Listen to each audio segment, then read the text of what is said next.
Acte 2 de l'opération Koulpelgo. Aujourd'hui, nous nous intéressons aux hommes de la nuit de l'unité Buffalo de l'armée nationale. Cette unité agit la nuit sur la base de renseignements bien documentés. Notre reporter a suivi une des opérations à l'une des frontières. La mission était de tendre une embuscade à l'ennemi dans un couloir considéré comme un couloir de ravitaillement des terroristes.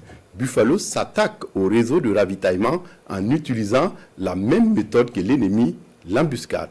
Récit de Draman Guéné. Buffalo, toujours en avant. Buffalo, toujours en avant. On laisse personne derrière.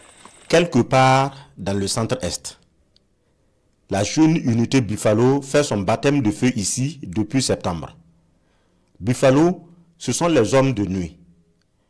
Un commando léger qui agit sur la base de renseignement. Ce soir, le capitaine Buffalo prépare une mission à une frontière gardée secrète. Les renseignements confirment le ravitaillement de l'ennemi en armement, logistique et combattant par ce couloir. Après le briefing, les commandos enfourchent les motos dans la plus grande discrétion. Les phares et les klaxons sont détruits à dessein pour que personne ne puisse les utiliser même par erreur. Dans la nuit noire, les combattants roulent à l'aide de jumelles de vision nocturne. Sur le trajet, nous ne verrons de lumière que lorsque nous traversons un village. À 5 km de la piste frontalière, les engins sont abandonnés ici. La progression se fait maintenant à pied pour rester plus discret. La piste, c'est ici, à un jet de pierre du pays voisin. Ces lumières sont de la première ville étrangère. Ici, l'unité Buffalo veut s'attaquer au réseau de ravitaillement de l'ennemi. Ces pistes sont utilisées par l'ennemi pour s'approvisionner, voilà, aussi bien en combattant, en armement et en logistique, en moyens roulants. Voilà. Et notre axe d'effort consiste donc à pouvoir empêcher l'ennemi de pouvoir entrer en possession de ces ravitaillements.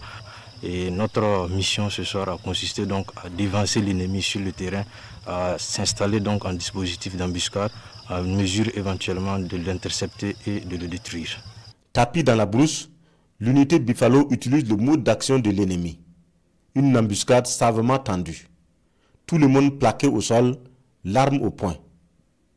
Pas de téléphone, la caméra mise sur mode discret. Mais cette nuit-là, l'ennemi n'est pas passé. Là, on va faire mouvement rétrograde sur notre base, à mesure donc de se remettre en condition et se préparer éventuellement pour d'autres actions sur la base de renseignement. Parce que dans ce genre d'opération, sur 10 sorties, vous pourrez peut-être avoir l'ennemi 1 ou 2 fois. Le dispositif est resté sur place jusqu'à l'aube. Tous restés sur le qui-vive, pas de sommeil. Un élément moto qu'on a identifié, RS, c'est un jeune qui part au Champalet.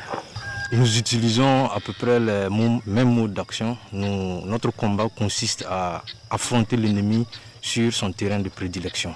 Voilà. Vu que c'est la nuit que l'ennemi utilise pour s'infiltrer, pour pouvoir donc échapper au contrôle des autres forces. Donc notre option également, c'est d'être présent la nuit, là où l'ennemi est, en mesure de le traquer jusqu'à son dernier refuge. C'est le quotidien de l'unité Buffalo. Collecter les renseignements et passer à l'action prioritairement la nuit dans la zone de confort de l'ennemi. C'est autour de 6 heures que les commandos retournent sur leur base pour préparer d'autres missions.